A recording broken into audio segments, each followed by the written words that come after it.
Quando eu falo intervenção em crise, muitas pessoas já pensam logo em aula de contenção física. Mas a contenção é o último estágio da intervenção em crise, é o último estágio. Né? Então, eu queria o objetivo maior aqui, que vocês entendessem como cada patologia se comporta, como é a crise de cada tipo de pessoa. Nenhuma crise é igual a outra. Cada patologia, cada paciente, ele tem uma crise característica com a doença dele, né?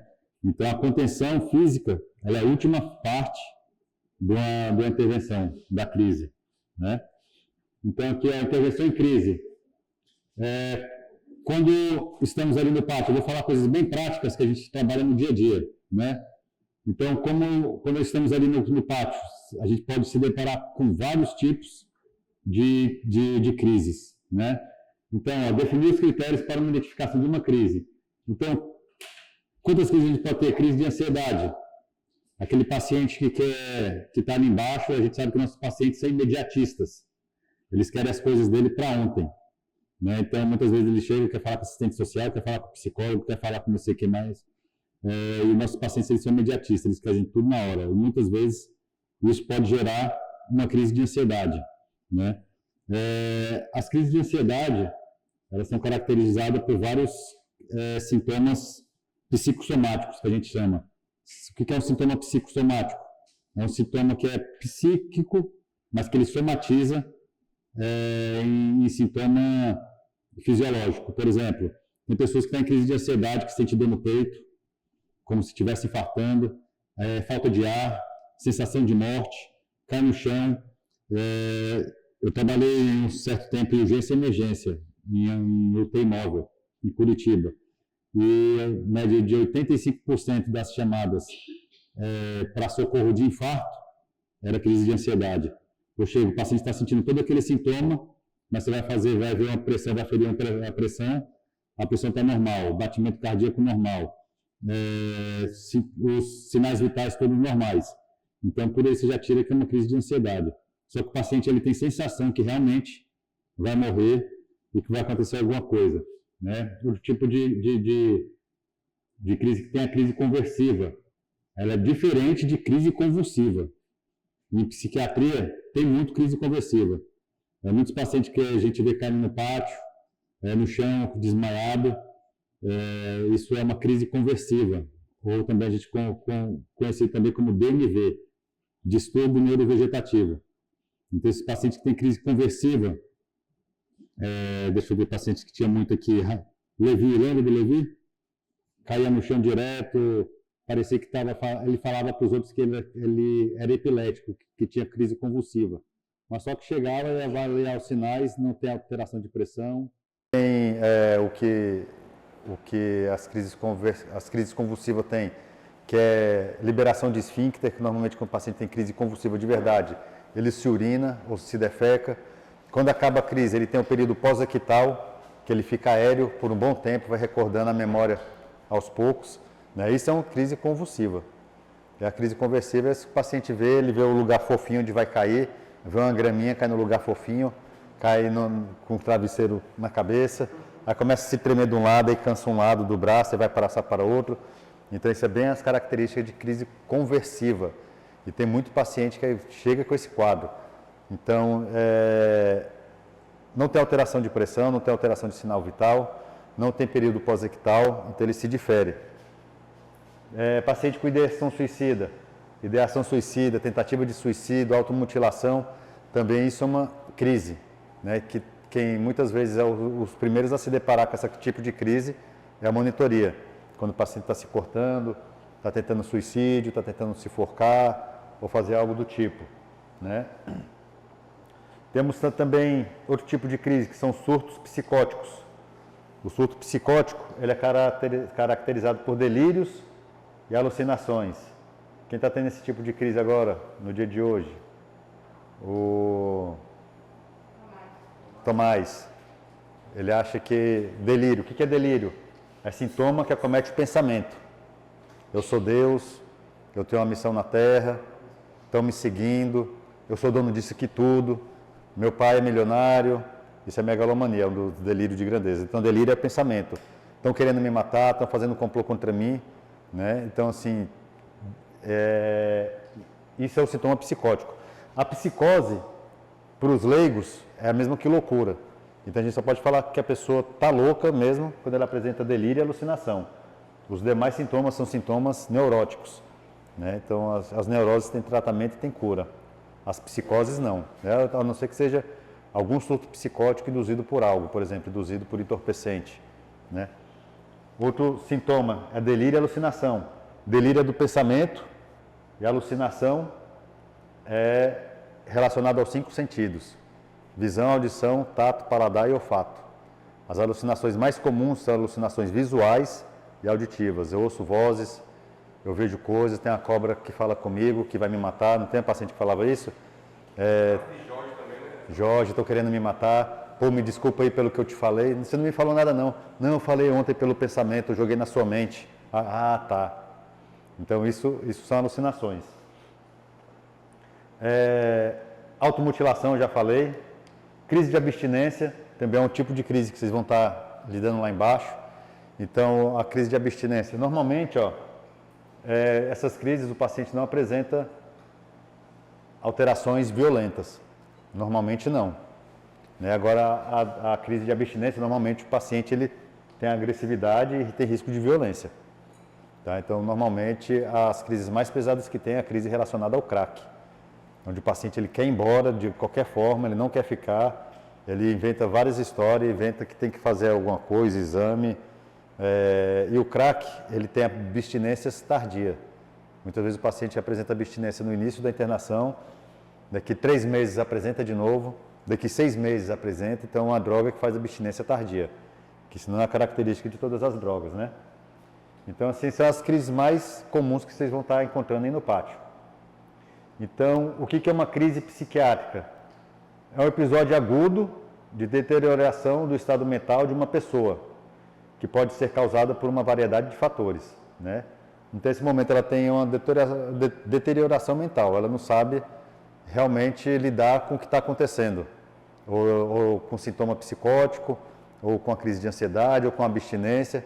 Então, ela está passando por isso, mas ela não sabe lidar de forma resiliente, né? Então, ela vai quebrar, ou vai bater, ou vai gritar, ela quer ser ouvida, ela quer atenção para ela, para a crise dela. Então, avaliação inicial de uma crise, um paciente está em crise. Então, primeiro, avaliar a situação atual do paciente. Nenhum paciente é igual aí. Nenhum paciente, eu vou começar a falar, vocês vão lembrar de cada paciente como que é diferente uma crise de cada um, né? Então, cada paciente, de acordo com a patologia que ele tem, ele vai ter uma crise diferenciada. Por exemplo, então você vai ver o estado mental do paciente. É o paciente que é lúcido, como dependente químico. É um paciente que ele é psicótico, como o Tomás, como o Jorge. É um paciente que tem um comportamento diferenciado, como o seu Fernando José. Um paciente que tem toque. Você vê que o comportamento dele é totalmente diferenciado. A gente tem que ter paciência com o comportamento dele, porque ele quer seguir os rituais, né? As pessoas que têm toque, elas seguem alguns rituais, né? E necessidade imediata. A necessidade imediata dele é o quê? Para ele, falar com assistente social, falar com a mãe, falar com o psicólogo, mas você sabe que tudo isso aí é para ir embora. É o paciente que não quer ficar, então ele quer falar com alguém, quer procurar uma porta que vai abrir.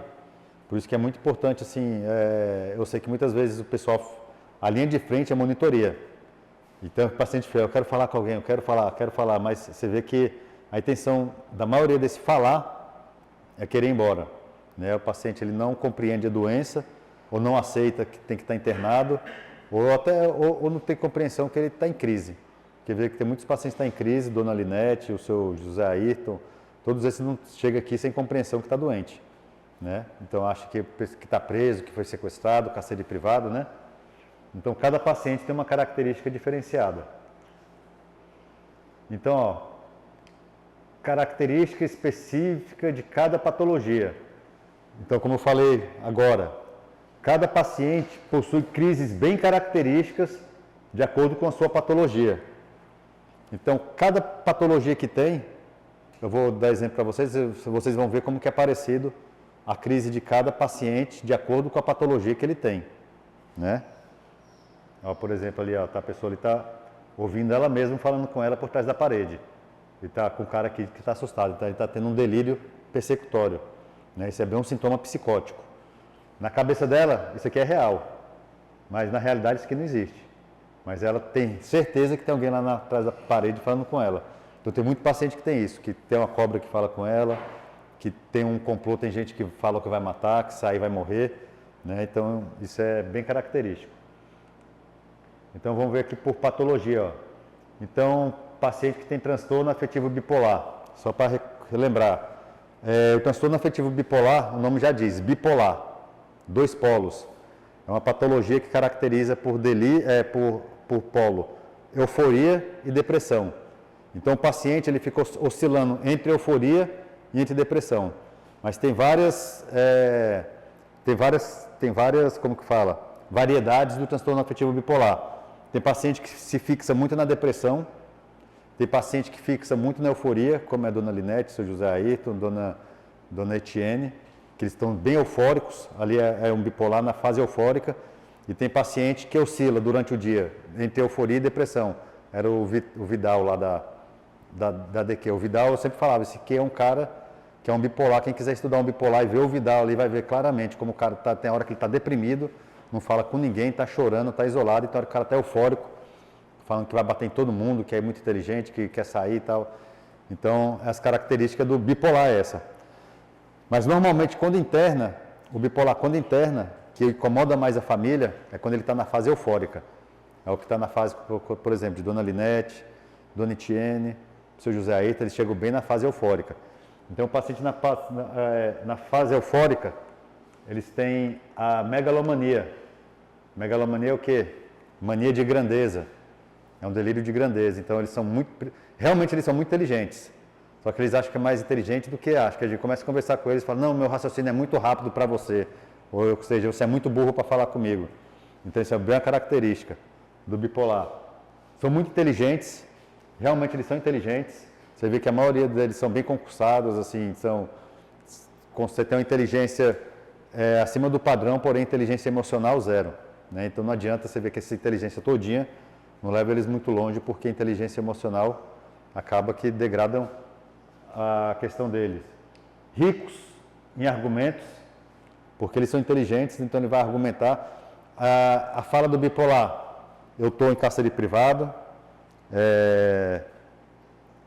vocês me tiraram o direito de ir e vir, eu vou processar vocês, eu vou botar na justiça. É só assim para vocês terem, o que eu sempre falo para vocês em reunião. Todos os pacientes que estão internados aqui, eles estão internados dentro da lei. Então, o paciente voluntário tem a lei que respalda, a Lei 10.216/2021. É a lei que respalda a internação voluntária, involuntária e compulsória. Tá? Então, o paciente involuntário é o paciente que não quer vir. A família pode internar. Quem é o responsável por esse paciente? Quem pode internar? Paciente, primeiro, marido, pai ou mãe ou filho. Então, só parente de primeiro grau que pode estar internando esse tipo de paciente. Tá? Assim, um tio não pode, um primo não pode. E, por exemplo, se meu pai quer me internar, mas eu sou casado e minha esposa não quiser, a lei sobressai sobre a esposa. Tá? Então, são internados dentro da lei. Só que eles falam que estão em cárcere privado, tirou o direito de ir e vir, que vai processar, e você vê que o papo de todos assim, é bem parecido. Eu vou falando assim do bipolar, vocês vão lembrando desses personagens que eu falei para vocês, desses pacientes que estão internados. O Ayrton, Etienne e Dona Linete, que é bem parecido o discurso deles, né? Normalmente relatam que irão processar com discurso de sequestro, cárcere privado. Em crise são agressivos verbalmente, porém não costumam ser agressivos fisicamente. Então, para você ver, um paciente desse em crise, dificilmente ele vai precisar ser contido. Ele sai muito de ameaçar, de falar alto, de gritar, mas de muito difícil um bipolar cair para agressividade física. Não que não aconteça, claro que tem. Mas assim, pelos que os de nós hoje mesmo internados, e normalmente eles não são agressivos fisicamente, eles são muito de argumento verbal. Né? E como eles são muito inteligentes, eles vão procurar justiça, vão procurar alguma coisa para estar vendo o caso deles. E na fase depressiva, eles podem tentar o autoextermínio. A depressão, ela é dividida em depressão leve, moderada e grave. A depressão leve, o paciente consegue fazer as questões da vida dela. Tem depressão, mas consegue trabalhar, estudar e cumprir com os compromissos. A depressão no quadro moderado, o paciente já vai ter mais, ele vai conseguir assim, ele vai começar a deixar de fazer as coisas, vai faltar trabalho, faltar escola, deixar de sair na sociedade, autocuidado prejudicado. Porém, se você chamar para fazer, ele ainda faz, se você insistir. E no grau grave, o paciente se isola, larga tudo, emprego, filho, tudo que for, e não faz nada. No grau moderado e grave, tem esse risco aqui, ó, de autoextermínio. Então, o paciente deprimido, a gente tem que ter essa atenção. E também isso é uma intervenção em crise. Então, a gente percebe os sinais. Né? O paciente que está com um quadro depressivo, o risco maior é esse, autoextermínio. Ainda mais quando ele deixa de cuidar de si. Você vê que ele não está mais ligando nem para banho, nem para fazer uma maquiagem quando for mulher, nem se vestir direito. A roupa que está, o cabelo, não se importa em arrumar o cabelo, nem vestir a roupa, ela fica jogada, ela se abandona. Né? Então, o risco maior disso aí é de suicídio, é de autoextermínio. E o bipolar, 2 polos, euforia e depressão. Tá? Então, essa é a característica do paciente bipolar. Outro transtorno, para a gente, que é um dos transtornos mais complicados de lidar, é o transtorno de borderline. O transtorno de borderline é linha, border e line. Então, as emoções flutuam na linha da borda das emoções, ou seja, quase transbordando, como se fosse um copo pronto para transbordar. Então, as emoções do borderline, eles são todas ao máximo. Quando está feliz, é feliz além da conta. Quando está gente boa, borderline, quando está gente boa, é a mais gente boa do mundo, ajuda o monitor, conversa, fala tal. Quando está nervoso, as crises, eles ficam muito agressivos, xingam com palavrões pesados, se for fazer qualquer ser mandado embora, vai ser mandado embora, não está aí, pode mentir, vai sustentar alguma mentira por conta do que está querendo. Ela vai querer algo, então ela vai fazer de tudo para conseguir aquilo. Né? Então, no momento de agressão, o borderline, ele é um dos que mais assim, tenta humilhar. Tanto funcionário, pai, mãe, quem quer que seja. Eles não escolhem, então eles não têm essa questão de hierarquia. Se você for um presidente, se você for uma pessoa mais humilde, não importa. Eles vão humilhar do mesmo jeito. Né? Então, ó, sentimento à flor da pele, borderline. Em crise, apresentam-se muito agressivos verbalmente com palavrões de baixo escalão. Né? Normalmente tenta humilhar aquele que está sendo agredido. Então, esse é um quadro bem característico do borderline. Hoje temos Thaís, com o negócio do braço, você vê que ela faz um show, por mais que já esteja feito o exame de imagem, sabe que não é nada, então ela faz aquele show, grita, fala que está sendo negligenciada, que ninguém está ligando para ela, então faz todo aquele chororô. Né? Mas isso faz parte do quadro, isso é uma crise. É uma paciente borderline em crise. Por isso que eu falo para vocês, não leva para o coração, que cada paciente tem uma característica. Quando a gente vai entendendo a característica da patologia de cada paciente, a gente vai sendo mais tolerante. Outra, baixa tolerância à frustração. O border e a maioria dos transtornos mental, mas o borderline, ele tem essa característica mais aguçada. Então, ele não sabe ouvir um não. Quando ouvir um não, ele vai fazer um show. Então, muitas vezes a pessoa tem até um receio quando vai falar um não para um paciente border. Foi agora, o paciente que saiu de alta agora. Fez todo um show ali, é uma paciente border. Só que a família está na mão.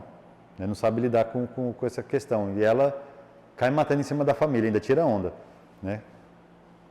Ó, tenta provocar situações com o intuito de provocar autograve com o interlocutor.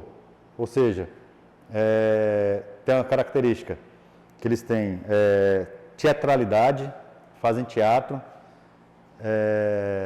tem a questão do egoísmo, eles fazem de tudo para ganho próprio, nem que vocês se lascam, mas se ela tem um ganho com isso, ela não está nem aí, ela está saber se ela vai se dar bem. Né? Então, quando está deprimido, como eu falei, todos os sentimentos são a flor da pele. Quando ela está deprimida, ela fica muito deprimida. Ela tem uma depressão tão grande que ela se corta porque a dor no peito é tão grande que quando ela se corta, ela esquece aquela dor que tem no peito. Então a automutilação é uma questão muito comum no quadro do borderline, por isso que tem tantos borderline, tantos cortes, né? Então, quando aprende essa questão, mas só que é uma questão momentânea, ela esquece a dor naquela hora, mas só que tem pessoas que acabam se acostumando com essa prática e gostando. Pode ser agressivos fisicamente, mas é mais raro. O border é muito de gritar, de chorar, de fazer cena, fazer show, ser o centro das atenções, tá? Então, mas agressividade é muito difícil, porque muitas vezes você vê o paciente gritando, tal, no o pessoal já quer pegar logo e fazer uma contenção física. Muitas vezes o paciente, você vai tirar ele do foco, deixa gritar, mas tira do foco, tá? Não mede as consequências dos atos também. Como eu falo, se tem pessoas que falam que foi estuprada, que apanhou, que teve a paciente que ficou contida, rodando o braço na atadura para falar que o pessoal bateu nela e mostrou para a família. E o Jones, só que a gente sabia a verdade, estava nas câmeras. E o Jones falou: olha, vai ser gente mandada embora. Você tem certeza? Pai de família vai ser mandado embora por conta disso. Você tem certeza? Você sustenta isso que está falando? Sustento. Só que depois a gente foi lá e mostrou a verdade para ela, que ela mesmo tinha feito. Né? Então, você vê que o pessoal, se for pro interesse próprio, então eles não medem consequência. Por isso que eu falo, assim, quando o paciente é border, evitar homem, ficar muito de contato, ficar com intimidade, seja extremamente profissional. Assim, o normal é que a gente seja com todos. Mas tem paciente, às vezes você quer conversar, um paciente psicótico, um Jorge da vida, alguma coisa. Agora, o border, muitas vezes tem segundas intenções. Né? E a gente sempre fala, né, quando tem um paciente mais complicado, eu sempre falo: ó, cuidado com esse paciente, manter mais afastado, porque ela tem essa capacidade de fazer algo contra o funcionário. Outro tipo de crise é o surto psicótico. Como eu falei, a psicose, por leigo, é a loucura. Então o paciente ele só está na loucura mesmo quando ele apresenta sintoma psicótico, né, que são delírios e alucinações. Delírios e alucinações. Então, delírios são sintomas que acometem o pensamento. Como eu falei, eu sou Deus, eu sou o dono dessa clínica, se eu morrer o mundo acaba, eu tenho uma missão porque estão querendo me matar, se me matarem o mundo vai acabar. E alucinações relacionadas aos 5 sentidos: visão, paladar, tato, olfato, visão, audição, paladar, tato e olfato. 5. Então, os mais comuns, como eu falei: delírios, sintoma do pensamento. Delírio persecutório. Olha lá, o pessoal está conversando ali na rodinha, aí está rindo, a pessoa está olhando, estão falando de mim. Olha lá. Então, o delírio persecutório, ele ocorre também, é um delírio muito comum também, e em usuário de droga estimulante do sistema nervoso central, como cocaína e crack. Além de ser um surto psicótico, mas acho que a polícia está chegando, estão armando um complô contra ele, a família está contra mim, vão me pegar, estão querendo me matar, só que isso dá a cabeça da pessoa. Né? Delírio místico religioso, é um delírio bem comum: eu sou Deus, eu sou Maria, eu sou uma entidade, se eu morrer o mundo acaba. Eu falo se morrer o mundo acaba, porque tem muito paciente que acredita nisso, quando começa a falar que é Deus. Depois que perguntar por causa do Tomás chegar nesse delírio, você fala: se você morrer o mundo vai acabar? Porque eles acreditam que realmente eles têm uma missão na Terra, se não fizer tal coisa o mundo vai acabar. Tinha um paciente que tinha que dar 10 voltas na cidade, a família pegou ele na 3ª volta, ele queria: não, vou internar, mas está faltando 7 voltas ainda. Então você vê que eles crê que realmente se não fizer algo, vai acontecer algo de grave, né? Então esse é o delírio místico religioso. Os delírios megalomaníacos são os delírios de grandeza. A gente vê muito aquele Rafael Cabral. Esse cinema é meu, eu fui para o cinema, esse aqui é da minha família, eu vou te dar um dinheiro, eu sou milionário. Então isso é um delírio de grandeza, megalomania. Isso acontece muito no transtorno afetivo bipolar, megalomania, mas ela não vem como delírio. Ela vem que a pessoa se sente mesmo que é aquilo. Agora na esquizofrenia, a esquizofrenia é uma psicose já instalada, né? Porque toda psicose, ela começa aos poucos, quando esses sintomas se instalam, é que é caracterizado como esquizofrenia. Mas a esquizofrenia é caracterizada por delírio e alucinação, tá? Mas tem muitos delírios e alucinação, por exemplo, tem psicose induzida por uso de droga. A pessoa usou um LSD, aí vê tudo derretendo, acha que também está numa missão, toma um chá de cogumelo, vê duende, pensa coisas que não existem, né? Outro delírio comum, delírio com personalidades políticas. Bolsonaro plantou um chip na minha cabeça e está me seguindo. O Lula quer me matar. Isso aqui são petistas que o Lula mandou vir me matar, estão me perseguindo. Isso aqui são os bolsonaristas. Então tem muita questão com política do momento. É o Trump. Eu tô sendo investigado pelos Estados Unidos. Donald Trump mandou me investigar. Então isso também são delírios muito comuns. Tem vários tipos de delírios, mas os mais comuns que a gente vê aparecendo são esses, né? E alucinações. Então, eu falei delírios e alucinações. Então, delírio do pensamento e alucinação, sintomas dos 5 sentidos. Então, as alucinações podem ser auditivas, a pessoa ali, ó, ouvindo vozes na cabeça, como se tivesse alguém falando o tempo todo como um rádio na cabeça da pessoa.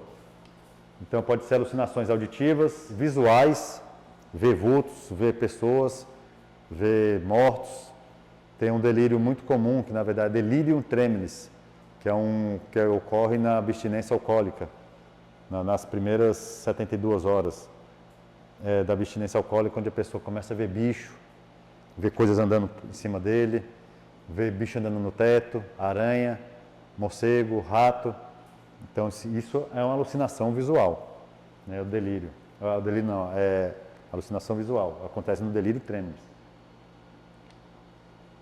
Alucinação olfativa, ocorre muito em usuários de cocaína, sentir cheiro de podre, às vezes não tem, cheiro a comida, e aquele alimento sente cheiro de... Até contei para o pessoal de ontem, tinha uma instituição que eu trabalhava, que a comida quem servia era o funcionário. Na hora que o funcionário terminou de servir a comida, ele cheirou e jogou no funcionário. Falou que o funcionário tinha passado a comida no sovaco. Falou, essa comida está puro sovaco, tá? E tudo que ele pegava estava com cheiro de sovaco. Então, você já viu que isso era uma alucinação olfativa. Alucinação sinestésica, relacionada ao tato. Quando você sente o corpo derretendo, isso tem muito usuário de LSD. Você vê, estou derretendo, o cara sente que realmente está derretendo, o rosto está derretendo, o corpo derretendo. Tem paciente que relatou que sentia que o braço virou um picolé e ficou lambendo no meio de uma rave, ficou lambendo o braço. Então, isso são as alucinações sinestésicas. Bicho subindo no corpo, sente formigas andando no corpo.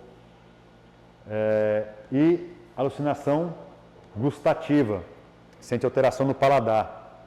Ele come alguma coisa, tem muitos pacientes que quando vai ter crise convulsiva, antes ele sente gosto metálico na boca, né? E isso é uma alucinação gustativa, então vai sentir gosto metálico. Mas, na verdade, não tem nada de metálico, mas essas são sensações. E para os pacientes, as alucinações e os delírios, o paciente são extremamente reais.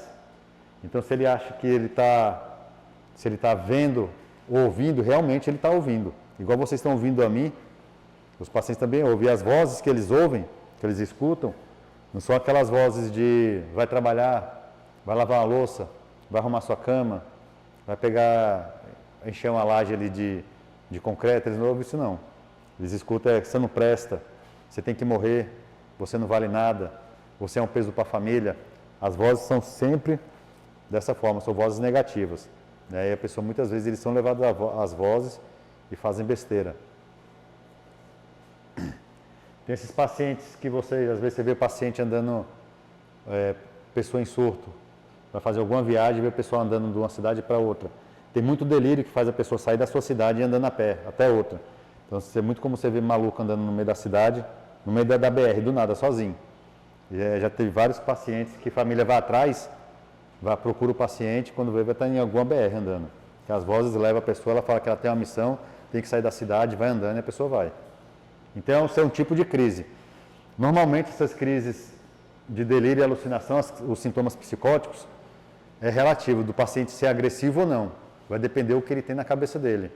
Igual o Tomás vai lá e do nada bate. Aí você perguntar o porquê que bate, na cabeça dele ele tem um motivo. Por que ele está batendo? Por mais que você não veja nenhum motivo algum, ele vai lá por trás de alguém e pum, mete o soco. Né? Outra crise que vocês vão ver aqui muito, crise de abstinência. As crises são de acordo com o tipo de substância ao qual o paciente estava em uso. Então, todo tipo de droga que existe, elas são classificadas de acordo com a atuação dela no sistema nervoso central. Então, as drogas elas são classificadas em 3 tipos, de acordo com como que ela age no sistema nervoso central. Então, elas podem ser depressoras do sistema nervoso central, elas podem ser estimulantes ou podem ser perturbadoras. As depressoras são aquelas drogas que a pessoa, todas quando a pessoa vai fazer o uso, ela vai ter um quadro de euforia primeiro, para depois ela apresentar a característica de cada droga. As drogas depressoras são aquelas que a pessoa vai usar até cair. Ela deprime o sistema nervoso central. Então é mais como um álcool. Você vê a pessoa conseguindo beber 2 dias de álcool, sem usar nada, só álcool, exclusivo álcool, sem cair, ela vai beber até cair. Vai começar a enrolar a voz, vai ver tudo vulto, não vai conseguir andar direito, até que cai. Então, é uma droga que ela perturba, ela é depressora do sistema nervoso central, ela vai deprimir o sistema nervoso. Essa questão de deprimir, não é depressão, ficar depressão de estado psíquico. É deprimir que ela deixa a pessoa mais letárgica, a pessoa fica lerda, até cair. Os inalantes, lança-perfume, loló, cola de sapateiro, benzina, tudo isso que a pessoa vai inalar também são depressoras do sistema nervoso central. Se ela não parar de inalar, pegar um lança-perfume desse no carnaval, se não parar, ele vai fazer até cair no chão. Até cair, porque ela é depressora do sistema nervoso central. Os barbitúricos, os opioides, que são os anestésicos, a ketamina, que está na moda, né? O pessoal cheirar ketamina, não sei se vocês já viram. O pessoal chama de Key. Já ouviu falar da droga Key? É base de ketamina, é anestésico de cavalo. Eles tiram o pozinho, cheira igual cocaína e também vai cair, porque é depressora. Fora aqueles pacientes que trabalham no hospital, que é viciado em morfina, dolantina, todas essas medicações que são depressoras do sistema nervoso central, Zolpidem. Então, elas entram tudo aqui nas drogas depressoras. Outros tipos de droga, os estimulantes do sistema nervoso central. As drogas estimulantes são aquelas, enquanto o paciente não parar de usar, ele não deixa de estar elétrico. Então ele pode estar 3 dias usando, 4 dias, até o corpo aguentar. Mas enquanto está usando, não dorme, não come, fala pra caramba, fica inquieto. Quanto mais usa, vem os delírios persecutórios. Exemplo, crack, cocaína, êxtase. A cocaína o cara vai ficar aí, o crack. Tem paciente que fica aí, diz que engatou 5 dias seguidos. Chega com os pés todo arrebentado. Que usa, fica andando a cidade toda. Você vê que a maioria de usuários de crack, quando chega com o pé bem arrebentado, a face interna da coxa toda assada, porque eles não quietam. Além de não dormir, de não comer, também não para quieto. Elas são estimulantes. Então ele pode ficar 3 dias, e as estimulantes, elas sobressaem todas. Se a pessoa tiver aí sobre um efeito de álcool, caindo, falando todo embolado, bêbado, e começar a usar a cocaína vai sobressair a depressora. Se ele tiver tomado chá de cogumelo, está totalmente delirante, usar a cocaína vai cortar o efeito do outro. Então, assim, normalmente as estimulantes, ela tem um efeito muito poderoso, por isso que são as que mais viciam. E as pessoas, como eles falam, eles engatam na droga, né? Metanfetaminas, os estimulantes, os psicoestimulantes, né? Tem vários tipos de metanfetamina, né? Tem as bases de cafeína, tem arginina, vários desses que terminam em ina, né? Que pacientes, muitas vezes são medicações, os pacientes viciam, inclusive Ritalina, Vivance, que são medicações psicoestimulantes, que tudo que é fora da prescrição, a pessoa ela vai ter um efeito de estimulação do sistema nervoso central. E outro tipo de droga são as perturbadoras do sistema nervoso central. As perturbadoras, elas vão causar delírios e alucinação. As perturbadoras, eles vão causar o sintoma da esquizofrenia, que é delírio e alucinação. Ou seja, LSD. LSD a pessoa vai ver tudo colorido, vai escutar um som, vai entrar num transe no som, vai achar que está numa viagem, no outro planeta, vai estar no outro universo. Tem até uma festa universo paralelo, que justamente a pessoa vai lá, usa droga e fica em dois universos. O universo real e o paralelo da cabeça dele, né? Então, normalmente, as drogas perturbadoras, elas trazem isso, o cogumelo, a maconha ela é perturbadora do sistema nervoso central. Tem pessoas que vão usar a maconha normalmente, não vai apresentar delírio, mas ela vai estar no estado de relaxamento, que ela vai ver as coisas de outra forma, né? Da forma que às vezes você está vendo uma coisa totalmente absurda, eles veem de uma forma mais calma, né? Mas isso é perigoso. Paciente que tem a predisposição para transtorno mental, você vai ver, às vezes, pessoas usando maconha por 20 anos e não apresenta sintoma psicótico. E você vê paciente que tem a predisposição, quem vai ter a predisposição normalmente? Normalmente quem tem o fator genético, quem tem pai ou mãe, ou tio, ou avô, que tem algum transtorno mental, que tem uma esquizofrenia, ele pode ter a predisposição, né? Ele tem mais tendência. Então, tem muito paciente que fuma maconha, 1, 2, 3 vezes, e apresenta sintoma psicótico. Então, paciente que a gente vê que chega com um sintoma psicótico induzido por droga, você vê o Emir, por exemplo. O Emir, se perguntar para ele se ele já ouviu vozes, vê vulto, vê coisa, ele vai contar, ele conta mesmo. Ele conta as histórias que realmente ele tem as questões delirantes bem, e o dele é muito induzido para o uso de maconha. Não, mas eu uso só maconha. Então, a maconha para algumas pessoas vai fumar muitos anos e não vai aparecer o sintoma. E tem pessoas que usam 1, 2, 3 vezes e já vai apresentar sintoma psicótico. Então, a estrutura psíquica de cada pessoa é diferenciada. Ninguém tem a mesma estrutura que o outro, né? Então, as crises de abstinência, de acordo com o tipo de droga que a pessoa usa, por exemplo, as depressoras, paciente que usa álcool, e aqui é mais comum a gente ver os pacientes alcoolistas. Quando a droga é depressora, a abstinência é o contrário. A abstinência, o cara fica mais inquieto, mais eufórico, mais nervoso, mais irritado. Você vê que normalmente o alcoolista chega bravo aqui, né? Mas que depois que passa o período de abstinência, eles são os mais tranquilos que tem também. As pessoas que usam crack, cocaína, êxtase, principalmente crack e cocaína, quando chega na abstinência, eles ficam mais deprimidos. É o contrário. Eles ficam deprimidos, fica triste que não tem a droga, fica chateado. E a fissura é muito grande, vontade de ir embora é muito grande. E as perturbadoras, ela já é de paciente para paciente. Mas você vê que ela é de acordo, ela é ao contrário. Essa que é depressora, os sintomas são sintomas de o cara ficar mais agitado. E as drogas estimulantes, a abstinência vem com sintoma mais depressivo. Então, os sintomas de abstinência, ansiedade. Então, ansiedade, vocês se lidam lá embaixo diretamente com o paciente, assim que chega, vocês sabem como que a ansiedade é forte. Eu quero, na hora deles, do momento deles. Então, eles são imediatistas, querem a coisa daquele momento. Insônia, quem trabalha à noite aqui, sabe que 95% dos pacientes, ou se não for mais, usa medicação para dormir. A insônia, ela vem, além da crise de abstinência, ela aparece em todas as crises psiquiátricas. Nas doenças clínicas, a gente tem um fator de alerta. Quando o paciente apresenta uma febre em doença clínica, a gente já fica atento que tem alguma coisa acontecendo. Nas doenças psiquiátricas, o sintoma de alerta é insônia. Muitas vezes, antes da pessoa entrar numa crise, ela vai apresentar primeiro a insônia.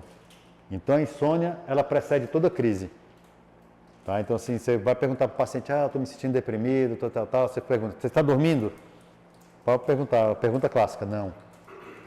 Então, normalmente, esse é o momento de procurar o psiquiatra. Só que tem muita gente que vai enrolando, chega, espera entrar numa crise, para poder... A pessoa que tem insônia, ela já vai acordar mais irritada, menos tolerante, cansada, indisposta, né? Então, assim, só de não dormir, ela já apresenta. Então, assim, o sono, para a psiquiatria, ele é muito importante. Por isso que um dos sintomas mais que, assim, logo que a gente já pergunta logo para o paciente é se ele dorme.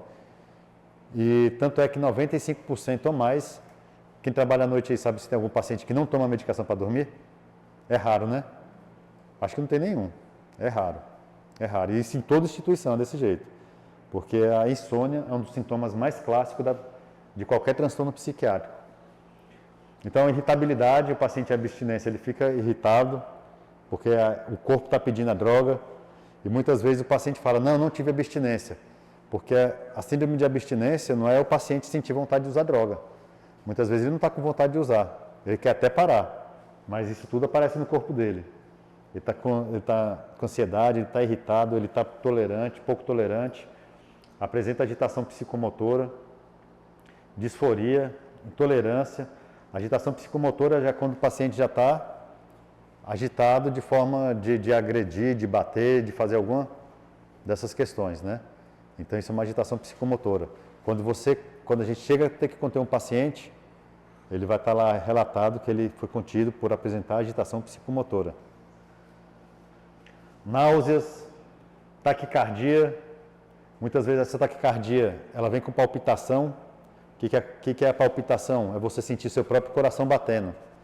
Você está aqui ansioso e sente o coração batendo, isso é palpitação. Então tem muito paciente que tem essa sensação. E às vezes a sua sensação, você vai lá fazer sinais vitais e a frequência cardíaca está normal. Uma pessoa está num grau de ansiedade tão grande que ele consegue sentir o próprio coração batendo, que é a palpitação. Depressão, instabilidade de humor. A instabilidade de humor, quando está nervoso além da conta, quando está alegre além da conta, quando está triste, tudo fica no máximo. E agressividade física e verbal. Então a gente sabe que o dependente químico, eles são mais agressivos. Eles são mais intimidadores, até porque a própria questão da dependência traz esse comportamento, né? Esse comportamento parcial de querer se impor pela intimidação, né? Isso é normal já da dependência química. Então, com isso, a agressividade física e verbal, ela tem uma tendência maior para que aconteça. Então, abordagem em crise. Então, lembra, a gente vai ver cada tipo de paciente tem um tipo de crise. E você vê que nem todas as crises são agressivas, nem todas. Quando a gente vê o paciente agitando a agressividade, o pessoal já fica logo eufórico, querendo conter o paciente, querendo acabar com aquilo, mas muitas vezes não é necessária uma contenção. Então, a primeira coisa, o paciente está em crise, a gente que está trabalhando, a gente tem que mostrar a calma, manter a calma, afastar o paciente do foco de outros. É o que eu sempre falo em reunião para vocês. O palhaço só faz palhaçada quando tem plateia. Normalmente, quando você tira a plateia do palhaço, ele não vai fazer palhaçada. A mesma coisa o paciente quando está em crise. Quando tem várias pessoas olhando, ele quer causar. Ainda mais quando é um borderline. Então, ele está dentro daquela crise para causar. Quando você chega, o paciente consegue afastar ele do local, fazer o acolhimento e afastar, tirar do meio do foco, normalmente só isso aí, ele já diminui muito. É fundamental manter a calma, a postura para não aumentar a ansiedade do paciente. A escuta ela é uma arma muito poderosa na intervenção em crise. Tem muito paciente que ele quer falar, ele quer ser ouvido, então muitas vezes faz alguma coisa. A gente só é ouvido se gritar, se fazer alguma coisa, porque ele quer ser ouvido. Mesmo que você fala, eu quero ir na assistência social, o pessoal não atende, tal, e assistente está lá fazendo comunicado para o Ministério Público. Quando o paciente chega involuntário, que a maioria dos nossos pacientes são involuntários, a gente tem um prazo para estar comunicando ao Ministério Público. E essa comunicação é um relatório grandão que tem que ser feito à mão de quem faz assistente social. E muitas vezes ele tem aquele prazo para entregar, e o paciente quer falar, e às vezes o pessoal acha que o funcionário lá em cima não quer atender, né? Mas então, você vê o paciente em crise, querendo falar com alguma coisa, fala, vem aqui, cara, deixa eu te ajudar, me fala aqui, afasta para um canto. Mesmo que você não vai poder fazer alguma coisa, mas só escuta, você fala, dentro do meu limite eu vou poder te ajudar. dentro do meu limite. Tá? Mas fala aí o que você tem. Só do paciente botar para fora, tem muitos pacientes que estão revoltados, que acontece alguma coisa e quer falar comigo. Muitas vezes eu coloco ele só na frente, escuto, não falo nada, ele fala, nossa, obrigado, pô, obrigado por me escutar, você foi muito bom, tal. Muitas vezes eu não falei, não dei um retorno, alguma coisa, mas só por ter sentado ali e escutado o paciente, você vê que ele quer falar, ele quer desabafar. Né? Então a escuta é muito importante. Conheça o paciente. Se possível, obtenha informações sobre o paciente, como histórico médico, diagnóstico e tratamento. Então, quando a gente conhece o paciente, você conhece um border. O border a gente sabe que ele vai ter uma chance muito grande de gritar contigo, de ameaçar, por exemplo, Thaís. E a outra Thaisa, que estava aqui também. São duas pacientes border, bem fortes, quando estava em crise. Então a gente sabe como que é a crise da pessoa. Ela não vai bater, ela não é agressiva, fisicamente. Mas vai falar. Mas não vai ser agressão, não o caso de um paciente para ser contido, na maioria das vezes. A não ser que comece a se cortar, comece a fazer algo que bota ela em risco. Mas a maioria das vezes é o paciente que quer falar, quer gritar, mas só que ele não vai oferecer risco nem para ele nem para terceiros. Então, assim, uma contenção física para esse tipo de paciente não é necessária, a não ser que ela comece a colocar em risco, ela ou terceiros. Mas a maioria dos border é causar de forma verbal. Conheça o paciente, se possível obter informação sobre o paciente, como histórico médico, diagnóstico e tratamento. Prepare o ambiente, certifique-se que o ambiente seja seguro para o paciente, para quem conduz a crise. Você vê o Fernando José, um paciente que ele tem toque, ele está o tempo todo, ele empaca nos locais, né? Ele entra no refeitório, não quer sair, ele entra dentro debaixo do chuveiro, não vai nem na água e nem vai para frente nem para trás. Então a pessoa tem que estar muita paciência ali, mas não é um paciente agressivo, né? Não é um paciente que vai bater em ninguém. Né? Então não é um paciente que, uma contenção para um paciente desse, é o último caso. Né? Então assim, quando você vai entendendo a patologia de cada paciente, a gente vai aprendendo a lidar melhor com eles.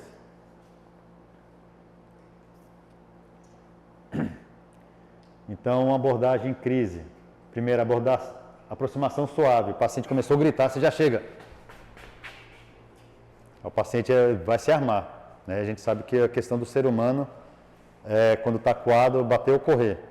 Né? Então, tem paciente que vai correr, tem paciente que vai bater.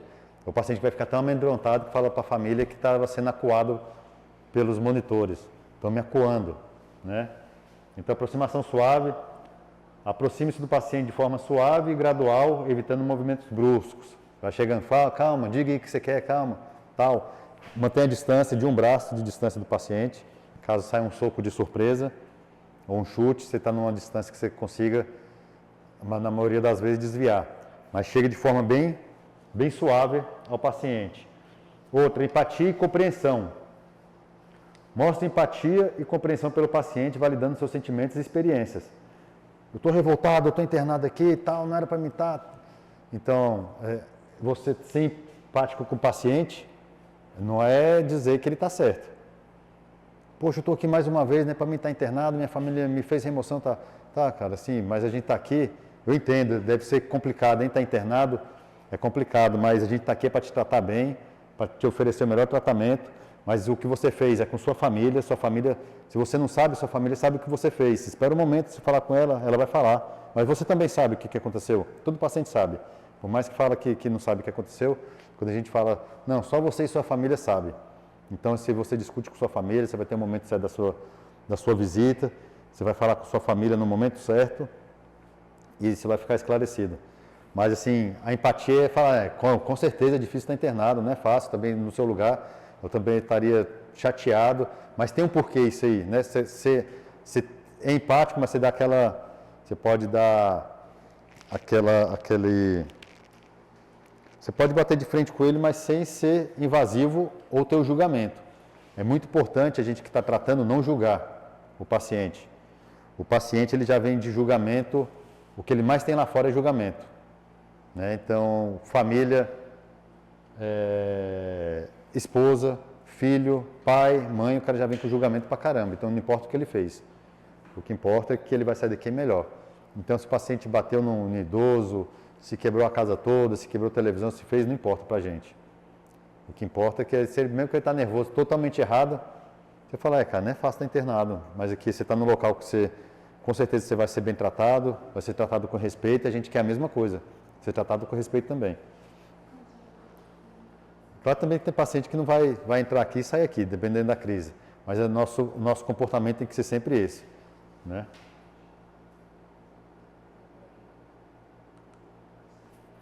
Evitar julgamentos.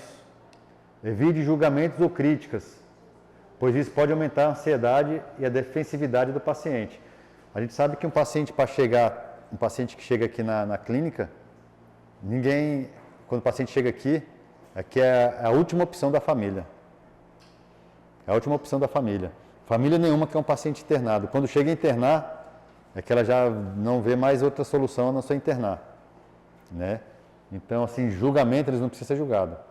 Então, se você quiser falar alguma coisa, fala, não, você sabe o que aconteceu. A gente não precisa saber, não. A gente não está aqui para julgar. Mas o que aconteceu, você sabe o que foi, você e sua família. Então, no momento certo, vocês vão sentar e vão se resolver. Mas no momento que você está aqui, você vai ser bem tratado. A gente está aqui para te ajudar no que for possível, mas a gente é limitado. Então, a gente sabe que o paciente quer ir embora. Quer ir embora. No final, ele quer ir embora. Quer ligar para ir embora, quer falar com o psicólogo para ir embora, quer falar com o psiquiatra para ir embora, mas ele vai ter um momento dele, né? Nenhum paciente vai morar aqui. Então, todo mundo tem um momento que vai chegar para ir embora. Foque no momento presente e nas necessidades imediatas do paciente, em vez de se concentrar em problemas passados ou futuro, né? Porque tem muita gente assim também, principalmente quando a gente é mais novo na área, fica com dó do paciente, quer dar conselho, e conselho adianta. Um paciente quando chega aqui, ele já ouviu tanto conselho que a orelha dele já está desse tamanho. Então, por mais que você chegue aqui, pense que o paciente está escutando, dá o conselho, não, fica de boa, fica tranquilo, tal. Esse tipo de conselhos, muitas vezes eles levam até como julgamento. Então, vamos ver o que eles precisam no momento. Eu estou precisando no momento, falar com o psicólogo. O psicólogo, ele tem o seu atendimento. O psicólogo, pelo contrato, o psicólogo tem direito a um atendimento por semana com o psicólogo. Os psicólogos aqui atendem até mais, porque eles estão no campo o tempo todo. Mas pelo contrato que a família assina, para vocês terem ideia, é um atendimento psicológico por semana e um atendimento médico a cada 15 dias. Então, 2 atendimentos no mês. Que isso até é o normal lá para fora. Quem tem ambulatório não vai em psicólogo todo dia. Não vai em psiquiatra ficar tocando medicação toda hora. A gente sabe que paciente que quer psiquiatra toda hora, aqueles pacientes que têm compulsão por medicação, que tentou a medicação com o médico, ele não conseguiu, vai em outro, fica fazendo aquele triangulação, porque só assim para vocês saber como que funciona. Porque muitas vezes o paciente quer atendimento um dia, 2, 3, aí fala, o psicólogo não está atendendo, mas realmente para esse paciente ele tem que ter uma psicoeducação. Ele tem que saber, a não sei que seja alguma coisa que realmente seja urgente, né? Mas assim, todo paciente que chega, ele tem, a família assina o contrato, a família está ciente, e o tratamento dele é esse, e é o que é necessário mesmo. Essa dor no peito aqui, crise de ansiedade, acontece muito isso. O paciente acha que está infartando, mas ele está tendo ali mesmo uma crise de ansiedade. Técnicas de comunicação com o paciente em crise. Por exemplo, esse paciente aqui é um paciente que está chorando, está sentado no chão, não é um paciente, por exemplo, é uma crise, mas não é uma crise que tem que ser contido. Como eu falo, a maioria das crises em psiquiatria, elas não precisam de contenção. Só quando ele apresenta os âmbitos que eu vou mostrar, que a lei exige e respalda que a gente faça contenção.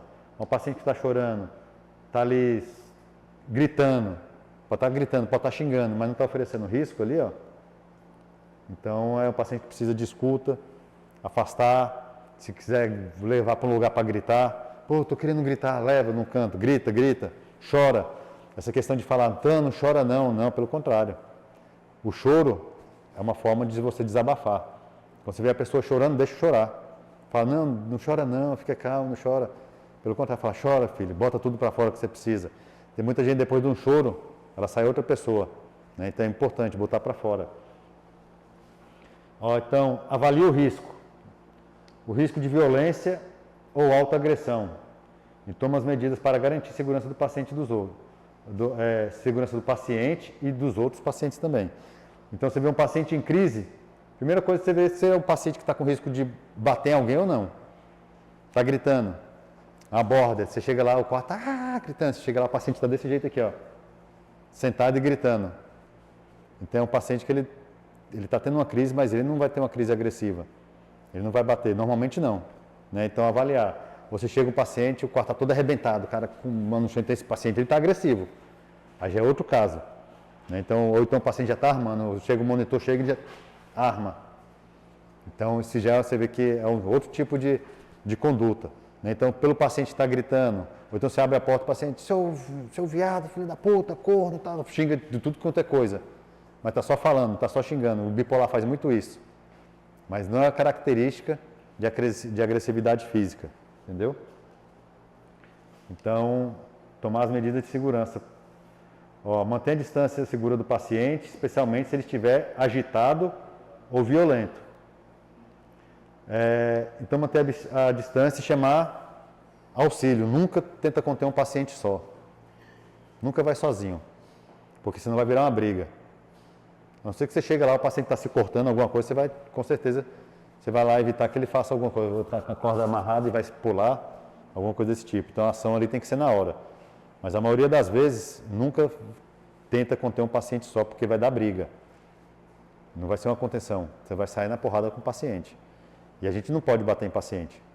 O paciente pode meter um soco na sua cara, mas ele não pode devolver. Pela lei. Né?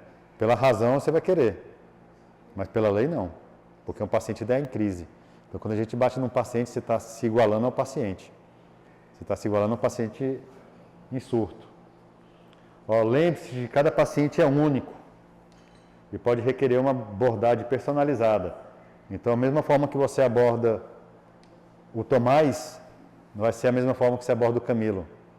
O Tomás, quando bate alguém, você não precisa levar ele guindado até lá embaixo. Muitas vezes você segura num braço, no outro ele vai. Agora um DQ que saiu na porrada, muitas vezes você vai segurar o cara, ele ainda se volta, ele quer bater no outro, aí você vai separar a briga, ele ainda se volta contra o monitor. Né? Então você vê que cada paciente ele tem uma abordagem diferenciada um do outro. Né? E o trabalho em equipe é muitíssimo importante. Então a gente tem que ter esse trabalho em equipe. Ou seja, quando o monitor chega para fazer uma abordagem, é muito importante que os outros chegam juntos também. Tá? Então, nunca deixei o seu colega só. Então, você quando vai abordar, você tem que garantir que ele vai estar junto. Né? Então, você vê o paciente agitando, então a equipe já chega junto logo para poder fazer o procedimento. E um procedimento de contenção, se você iniciou ele tem que ir até o final. Você nunca vai começar a pegar um paciente aqui e depois, não, tranquilo, terminar. Pegou, leva para a enfermaria, contenção e medicação. A hora que a medicação fizer efeito, aí a enfermagem vai avaliar e solta ele da contenção. Né? Então, o propósito da contenção é fazer a contenção química. Uma contenção física não é para o paciente ficar contido o tempo todo.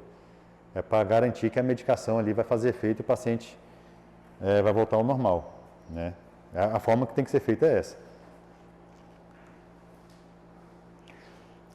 Nós temos a Lei 10.216, é conhecida como a Lei da Reforma Psiquiátrica, que ela estabelece diretrizes para assistência em saúde mental no Brasil. Então, ela proíbe a contenção física como forma de punição ou controle. Tipo um paciente que está dando muito trabalho, levanta toda hora da cama, está inquieto, vai lá e vai fazer uma contenção porque o cara está inquieto. A lei não respalda isso. Ou o paciente foi lá e o cara beijou a menina, assim, agora você vai ser contido. Ou vai punir por conta disso. Não pode. Então a lei não respalda.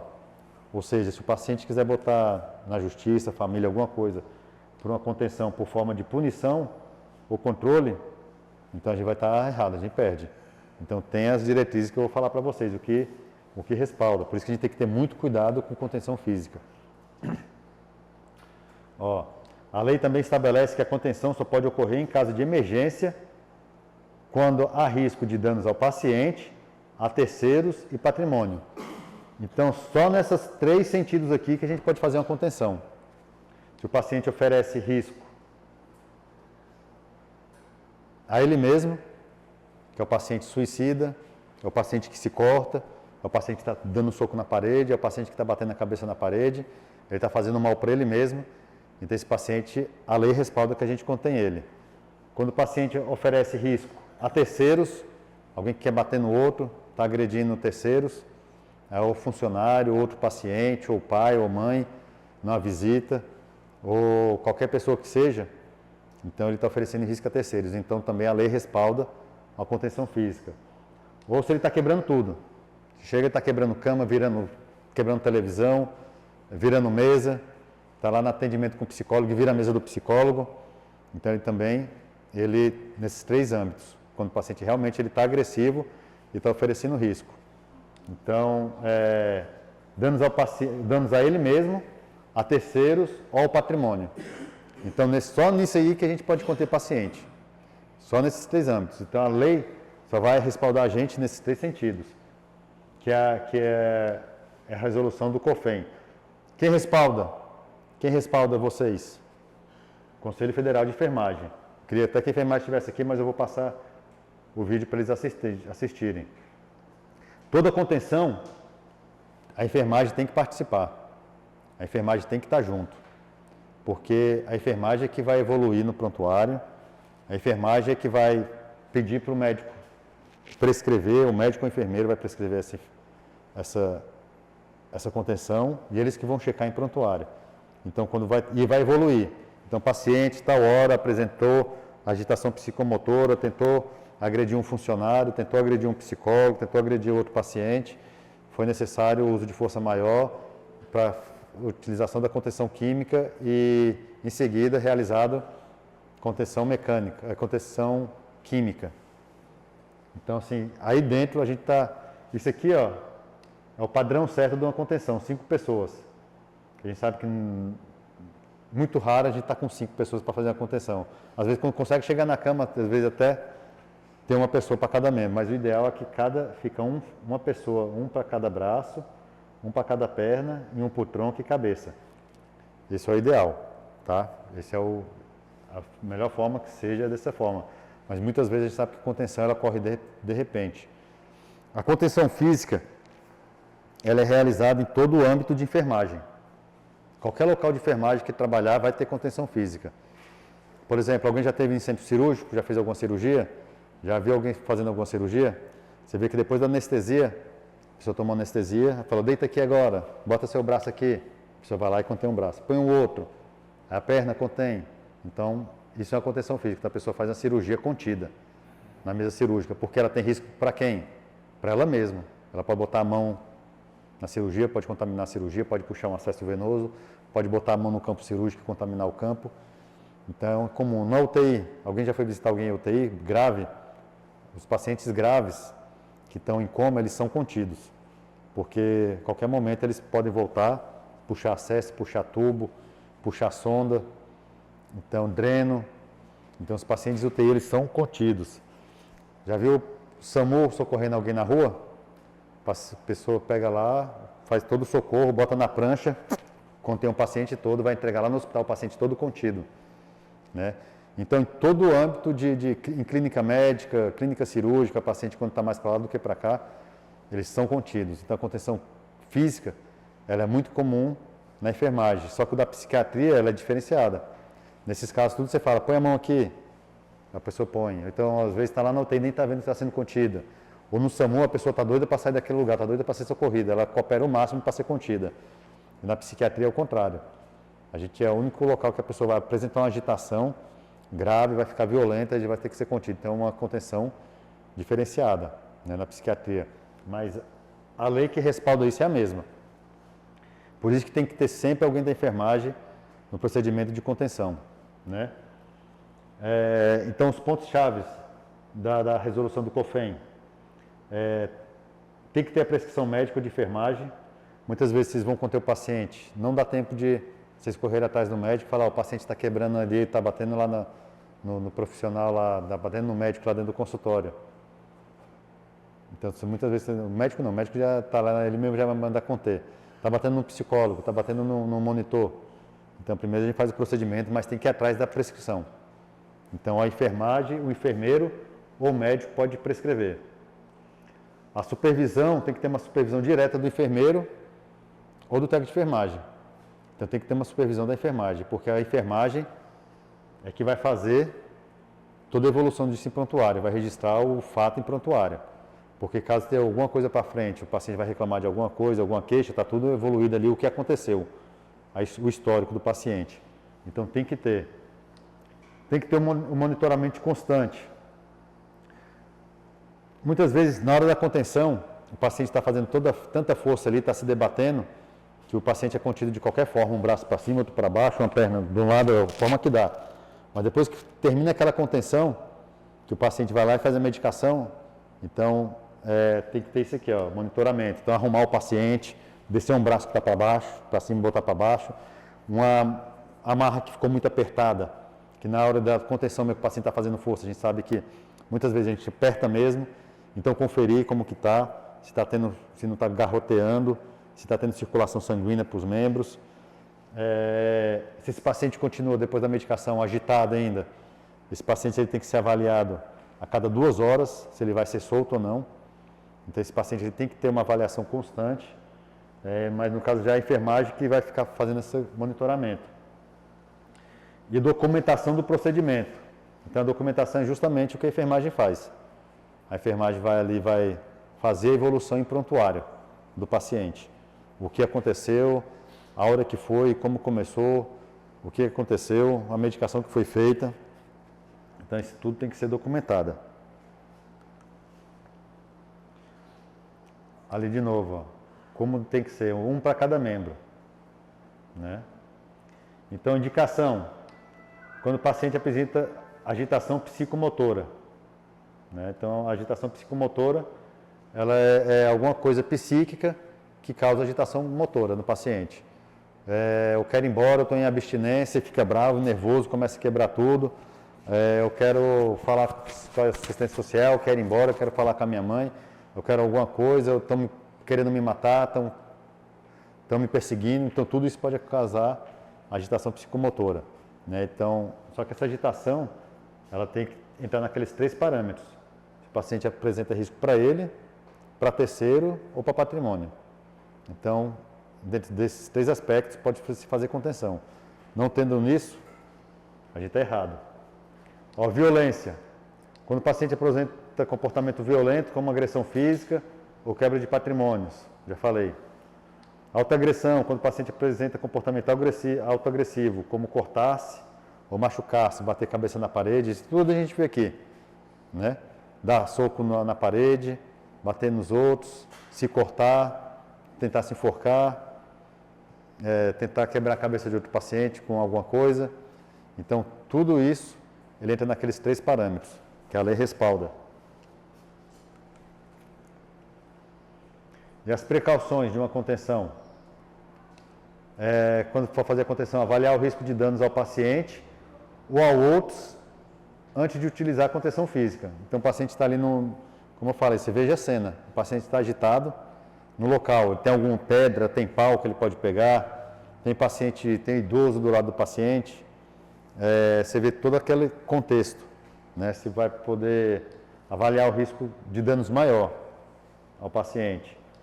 Utilizar a menor força necessária para restringir a liberdade de movimento. Então, assim, tem casos que você vai ter que chegar, o paciente agressivo que está mesmo você já pega no ato, o paciente agredindo alguém, brigando, aí não tem como usar a força mínima. Mas, por exemplo, o paciente que está agitado, querendo subir, igual o Juninho. O Juninho é um paciente que tem uma demência. Então ele tem uma demência, então ele não sabe muito. Então, às vezes ele quer sair correndo lá para cima. E você vai segurar esse paciente.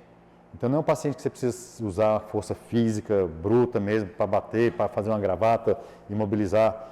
2 funcionários conseguem segurar ele ali pela mão e conduzir ele. Consegue conduzir. Então ele tem como utilizar a menor força. Uma idosa que está querendo brigar com a outra, bater na outra, também você não vai usar muita força. Tanto é porque até idoso, quando você pega, só em pegar, muitas vezes fica um hematoma enorme, porque ele tem os vasos frágeis. Então os vasos sanguíneos se rompem e dá aqueles hematomas muito grandes. Então, assim, tem muitos casos que a gente não vai precisar usar força máxima, né? A não ser que seja um paciente forte, esses bombados, o pessoal que levanta todos os pesos ali na academia, que faz jiu-jitsu, então já é outro caso, né? O ideal é que seja um profissional para cada membro, 5 profissionais. No momento que vai pegar o paciente, nem sempre tem os 5, mas quando está ali fazendo a contenção na cama, que junta a enfermagem e monitoria, muitas vezes tem. Mas só que todo mundo tem que se envolver na contenção, né? Monitorar o paciente durante e depois do procedimento. Então, por exemplo, esse monitoramento durante o procedimento, tem paciente que você está contendo, mulher, por exemplo, vai ter uma mulher de vestido, esse vestido começa a subir, então a gente tem que prestar muita atenção e preservar o paciente.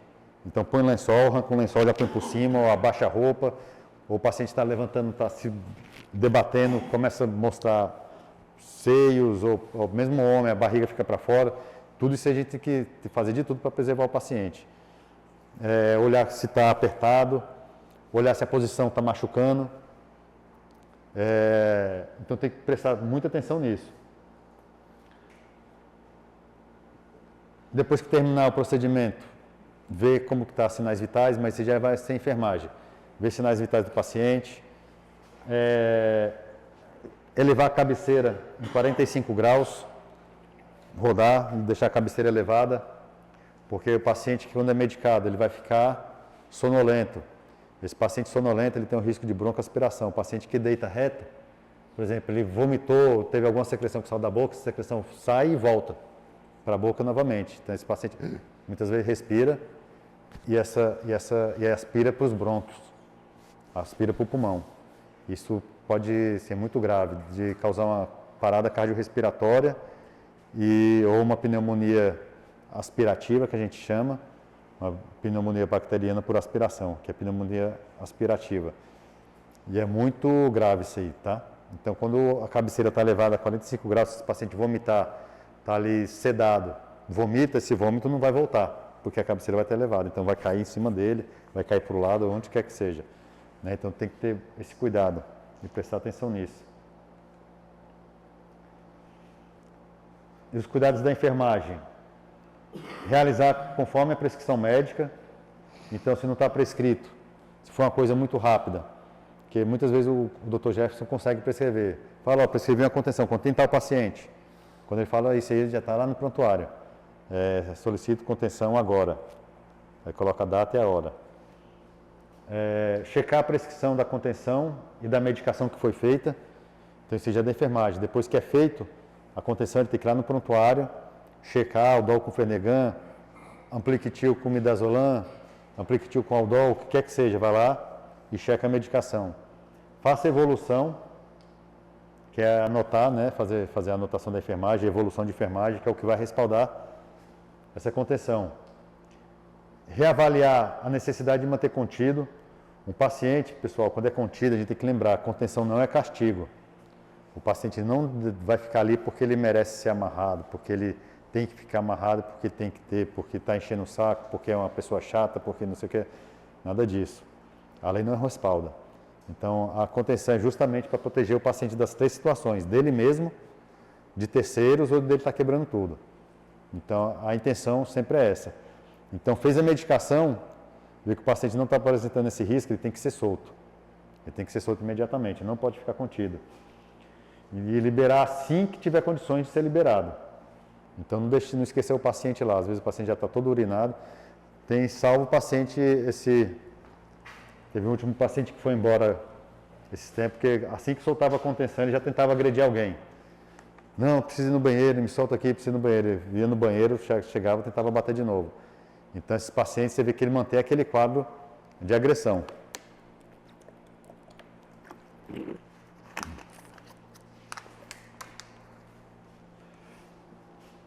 E tá aqui, ó, lembrando que sempre cuidamos do amor de alguém. Então agora a gente vai dar uma parada para fazer um lanchinho aqui, break.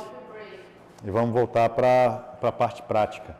Quando tem uma pessoa que está saindo, quer brigar com a outra, sendo 2 mulheres frágeis, por exemplo, não quer bater no monitor, mas querem se bater, as pessoas às vezes já querem fazer um movimento fortes de conter fortemente, né? E assim, em muitas situações é ali momentânea da pessoa, a crise dela, não é ligada ao paciente, não é ligada ao funcionário. Muitas vezes vocês vão só separar uma briga e o paciente não está com raiva de nada de vocês.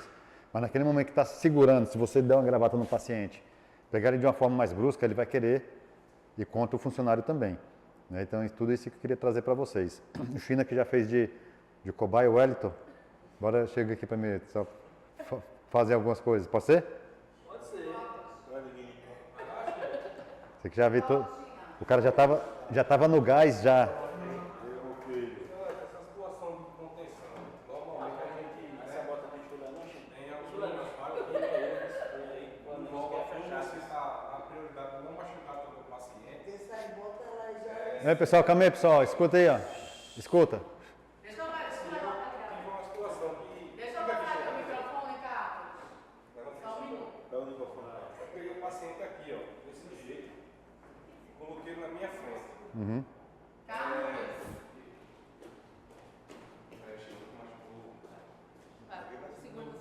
Aí assim, o que é que acontece? Muitas vezes o paciente ele tá eufórico. Ele tenta debater e tal. Foi desse modo aqui, ó. Tá correta essa situação? Aí ele tem, dependendo do paciente, se ele for um paciente mais magro, ele tem o risco de se machucar. Mas assim, ficou na dinâmica do que eu pude fazer no momento.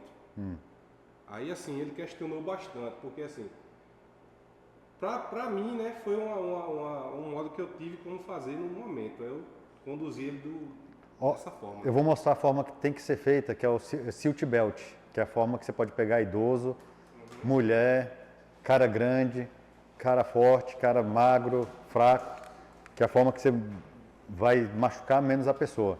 Já cheguei, China. Ó, o China tirou até o sapato. Então aqui, pessoal, assim, normalmente, ó, o paciente em crise, primeira coisa que você vai começar a manter distância. Tem paciente que quer falar, não, ficar falando dessa forma. Você não, mantém a distância aí, por favor, tal. Vai mantendo. Quando você está fazendo abordagem com o paciente, que o paciente está alterado, você está conversando, você sempre mantém o braço, conversando com ele, assim, trocando ideia com o braço na frente.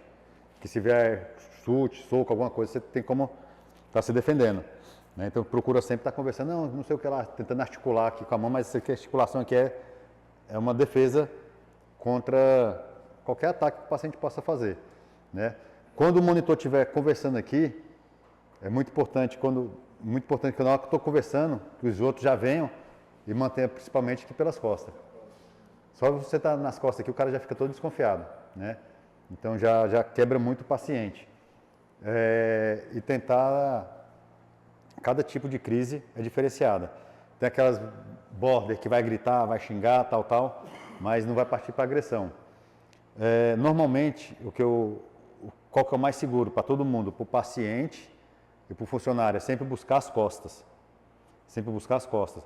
Se tiver só o China tá aqui, se já vier um pelas costas aqui, beleza. E a forma que eu falo que sempre melhor de segurar é o Seat Belt, que é como se fosse cinto de segurança. Aqui, ó. Fecha as duas mãos aqui dessa forma e trava. O paciente começar a bater, bate. Tenta dar soco, tal. Você encosta a cabeça aqui, ó. Você encosta. Começar a ir para trás, ó, você vai andando com ele para trás. Até chegar alguém. Você vai andando para trás. Até chegar alguém. Agora, tanto mulher, idosa, você pode segurar por trás aqui, ó. E vem até por aqui, ó. Os dois braços, vai vindo com ela de costas. Mulher também. Mulher está agressiva, está querendo bater, arranhar. Mulher é muito de arranhar. Você vai para as costas, vai ver que ela é muito forte, soltou, segura de novo. É muito forte um cara, você segura aqui, calma, vai sempre querendo acalmar. Calma, se for o último caso, já está pronto para gravar. Teve uma situação mais possível também para não machucar tanto o paciente como o profissional. Então, o ideal, quando vai para as costas, o paciente está aqui, você está só, por exemplo, você está tenta, calma, pega aqui, ó, vai para as costas. Isso. Vai para as costas, o paciente começa muito forte, você vai andando para trás, ó, vai andando para trás, abaixando. Pode até sentar com o paciente e passar o gancho, ó. Passar aqui e ficar esperando, ficar de lado. Mas assim, ó, essa forma na verdade, tentar sempre buscar as costas. Tentar sempre buscar as costas do paciente. Manter afastado se for mulher, se for idoso. Tentar levar sempre por trás. Aqui é o idoso agitado. Pega aqui a seat belt, faz igual um cinto de segurança, em cima e embaixo aqui, ó, do braço. Segura. Idoso, dá para você segurar os dois braços, porque ele é mais forte, já vai tentar. Um cara mais forte eu não vou segurar, soltar aqui para segurar o braço dele. Então já vai para trás, já é tentar uma coisa mais forte. Mas sozinho, você vai ter que lutar. Se for sozinho, você vai ter que lutar com o paciente. Você não... Agora, depois que já vem para a cama, aí outra coisa que é, bora simular como se estivesse colocando aqui já na cama.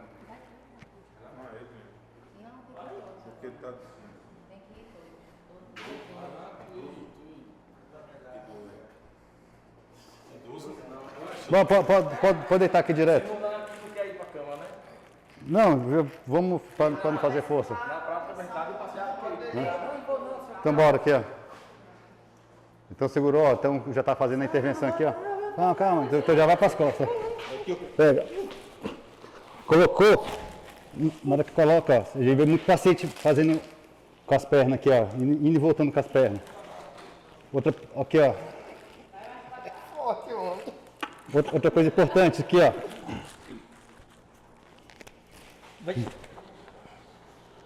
Aqui tá 3, né? Então a gente segurou. Aí vai outra aqui para segurar. Mas assim, ó, só um ponto importante.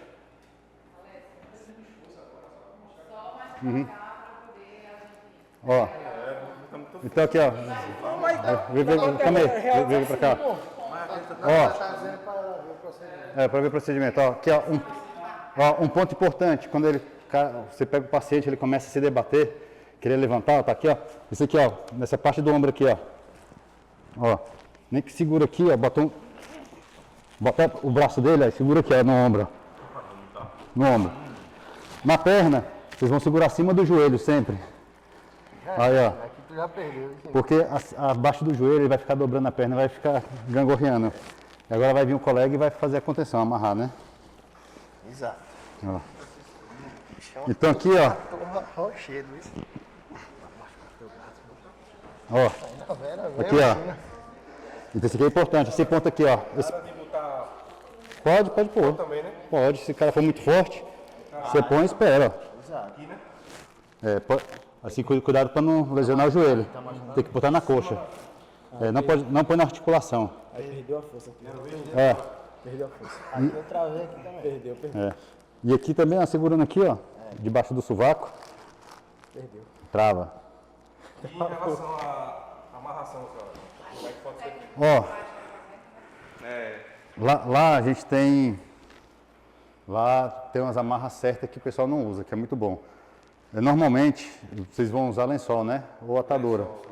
Atadura, assim, a forma mais fácil para fazer isso aqui, né? Mas só que isso aqui, ó, pode... Eu sempre dou um nó. garrotear. Aí você dá um nó, você passa... Não, um nó ao contrário que você fez ali. Dá um nó aqui, ó. Entendeu? E a costa um pouquinho. É porque com o lençol... Pode ser também. O lençol fica mais difícil, né? Ó. Um pouquinho. Aí já vai apertando aqui. Ó, vocês têm que prestar atenção, ó. Pro cara, pra você não fazer um nó que vai garrotear. Agora de fazer esse nó aqui, ó. Porque se ele forçar, vai apertando. Vai. Igual já deixar pronto aqui assim, ó. Com lençol mais difícil, com isso que é mais fácil, que é mais fino, né? Ó, passa aqui, ó. Passou. Agora de dar uma voltinha aqui e dar um nó aqui, ó. Porque aqui vai travar legal. Fechou? O braço não passa, não está garroteado, ó. Se puxar não vai esmagar mais a mão, não faz o... Como que chama? É o torniquete, não faz. Então esse aqui é um nó legal que eu gosto de fazer. Não tem, né? Muita essa faixa, mas tem lençol. Lençol. Tem muitos lugares que também tem a faixa, né? Que você bota a faixa. Aqui tem a faixa, aqui tem. Aqui tem. É feito um elástico, né? É porque o pessoal... Não. Aqui perto tem um negócio que eu boto no Aqui, vai ter os negocinhos fofinhos. Não, dá trabalho porque a gente não sabe usar. O Renato tem a mãe, ele fez aqui ontem, que você vê que faz rapidinho, não machuca o paciente. Aqui a gente... Depois vocês pedem dela. Ela tem tipo um negocinho, uma proteção aqui, que a pessoa passa a faixa por cima, amarrou. já. Eu nunca vi, não. Jurei, Dela tipo assim, na hora, né? Mas começa a treinar assim, faz com o lençol, depois o cara já está contido, começa a usar o outro, contei o outro para.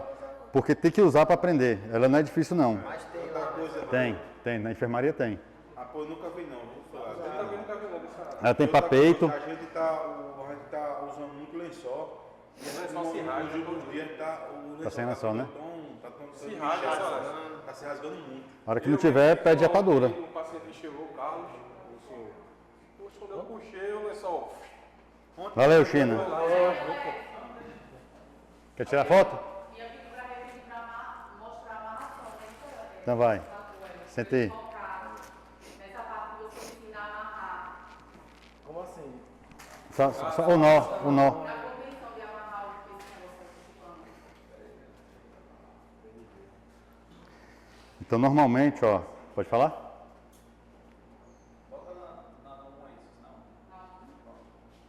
Ó, já é DJ de... Ó, então normalmente ó, a gente vai usar esse nó aqui, ó.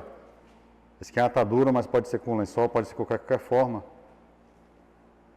Dobra no meio, passa e já passa por dentro aqui, ó. Passou por dentro, você vê o tanto que fica uma medida boa, que não garroteie, que não vai interromper a circulação dele. Dá uma volta e dá um nó.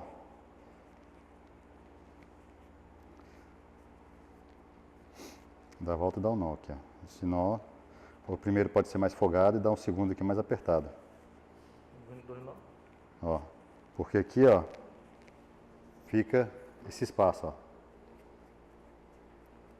A mão não sai e dá para fazer a contenção boa. Outra coisa, depois que passa também, um segredo, se o cara está se debatendo, você conseguiu passar a faixa, já segura pela faixa, faz a força aí. Você segurando pela faixa, ó, você tem bem mais controle da mão, ó. Em vez de ficar segurando no braço. Depois que já passou a faixa, segura só pela faixa. Porque até com uma mão você consegue segurar. É bem diferente a força. Então, esse é um dos macetes, né?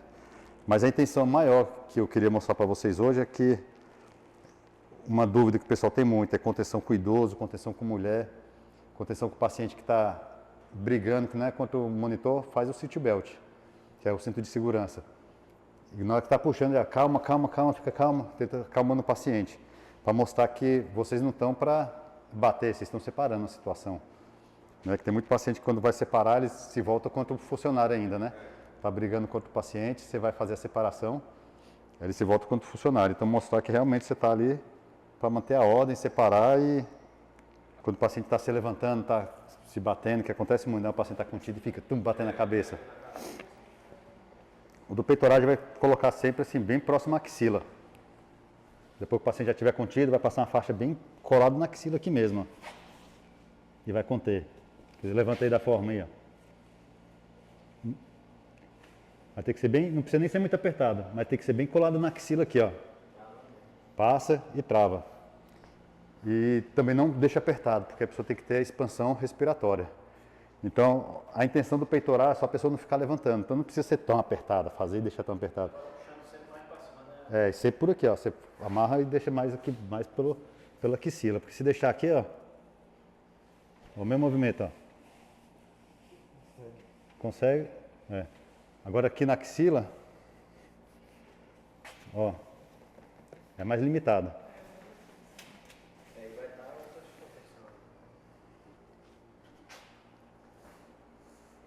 Vou fazer o seat belt de frente para a câmera aqui, ó. O seat belt ele serve. O seat belt ele serve para várias situações. Paciente idoso, paciente mulher. Vai consistir para as costas do paciente pegar como se fosse um cinto de segurança, né? Vai para as costas aqui, ó. Vai como se fosse um cinto de segurança, um por baixo do braço e outro por cima da cabeça. Você vai segurar, tá nessa posição. E vai trazer o paciente, vai colar. Mas pode colar mesmo no peito. Se você deixar meio frouxo, aí se o cara for muito forte, você tem que fazer indo para trás, andando para trás. Andando para trás e sentando. Tá bom? Você quer brigar, ó. Obrigado. Eu sei, pessoal, tem alguma coisa aí que vocês querem complementar, falar? Mas alguma dúvida, eu queria ver só as narrações. Alguma dúvida? Ó, esse material eu vou colocar para vocês, vou passar em PDF,